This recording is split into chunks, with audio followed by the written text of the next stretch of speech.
সুপ্রিয় শিক্ষার্থীরা, আজকে তোমাদেরকে আমি একটি আয়তক্ষেত্র অঙ্কন করে দেখাবো। এখানে প্রশ্নে দেওয়া আছে 5 সেন্টিমিটার ও 3 সেন্টিমিটার বাহু বিশিষ্ট একটি আয়তক্ষেত্র অঙ্কন করো। সবার আগে আমাদের জানতে হবে আয়ত কাকে বলে। আয়ত কাকে বলে সেটি হলো যে চতুর্ভুজের বিপরীত বাহুগুলো সমান এবং কোণগুলো সমকোণ, তাকে আয়ত বা আয়তক্ষেত্র বলে। এখন আমি আয়তক্ষেত্র অঙ্কন করে দেখাবো। এর জন্য আমার প্রয়োজন স্কেল এবং কম্পাস। এখানে 5 সেন্টিমিটার প্রথমে আমি মেপে নিচ্ছি স্কেল থেকে। দেখো এখানে 0 থেকে 5 আমি মেপে নিচ্ছি, বা স্কেলের সাহায্যে আমি একটা পেন্সিল দিয়ে 0 থেকে 5 বা 0 থেকে 5 একটা বাহু আঁকলাম। এবার আমি 3 সেন্টিমিটার বাহু নেব। 3 সেন্টিমিটার মেপে নিলাম। এবার দেখো কম্পাস সবসময় এই জায়গায় ধরতে হবে। যে এদিকে একটা বৃত্তচাপ আঁকলাম এবং এই পাশেও একটা বৃত্তচাপ আঁকলাম।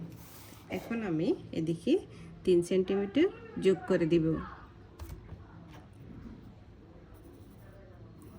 3 সেন্টিমিটার যোগ করে দিলাম।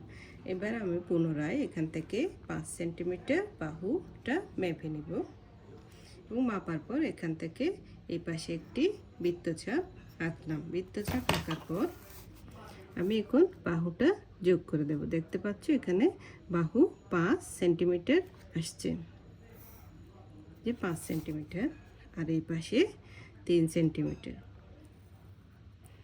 হয়ে গেছে আমার আয়ত অঙ্কন। এবার আমি এখানে দিব কোণগুলোতে এ, বি, সি এবং ডি। অর্থাৎ চিত্র এ, বি, সি, ডি একটি আয়তক্ষেত্র।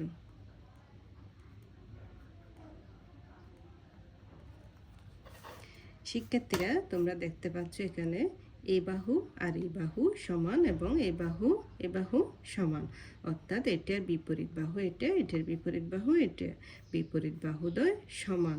এখানে লিখব 5 সেন্টিমিটার। এদিকে আমাদের আছে 3 সেন্টিমিটার। এই পাশেও লিখব 5 সেন্টিমিটার, এই পাশে লিখব 3 সেন্টিমিটার। এখন দেখতে পাচ্ছ 3 সেন্টিমিটারের বিপরীত বাহু 3 সেন্টিমিটার, 5 সেন্টিমিটারের বিপরীত বাহু 5 সেন্টিমিটার এবং কোণগুলো প্রত্যেকটি সমকোণ। এজন্য বলা হয়েছে যে চতুর্ভুজের বিপরীত বাহুগুলো সমান এবং কোণগুলো সমকোণ, তাকে আয়ত বা আয়তক্ষেত্র বলে। আশা করি তোমরা বুঝতে পেরেছো কিভাবে আয়ত অঙ্কন করতে হয়।